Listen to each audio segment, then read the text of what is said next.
US dollar somewhat stable in early trading. Before we start, a quick word from our sponsor. This video is brought to you by XNET, the world's leading retail brokerage firm offering ultra-fast execution and no overnight fees. Look for a link in the description below.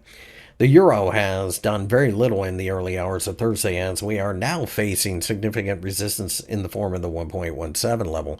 This is a market that I think remains somewhat range-bound, although it looks like we are starting to see a little bit more euro positivity over the last several sessions, perhaps in anticipation of the Federal Reserve interest rate decision next Wednesday.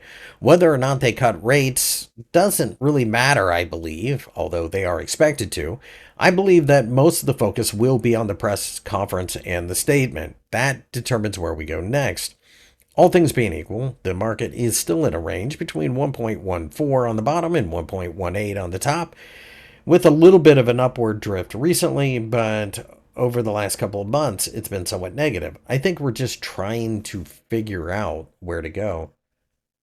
The British pound has gone back and forth during the course of the trading session on Thursday so far, with the 1.3350 level offering a barrier. If we can continue to go higher, that obviously would be a very bullish sign, and it is worth noting that the Wednesday candlestick was extraordinarily bullish. But I find it interesting that on Thursday we're just standing still. This tells me that maybe there isn't as much conviction as Wednesday seemed to provide, but again, we'll have to wait and see. I think a lot of this comes down to next week's interest rate decision, and it wouldn't surprise me at all if we just drift sideways.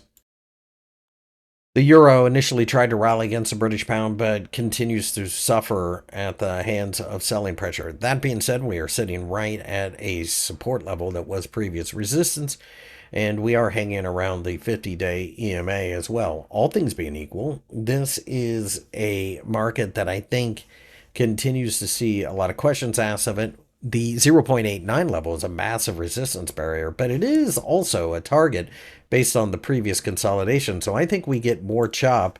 I still, at least so far, favor the upside, but we'll have to wait and see. If we break down to the 0.87 level, then for me, I think it's a longer term short. We'll just have to wait and see. Pay attention to how the euro and the British pound are behaving against the US dollar. It'll tell you which one wins here.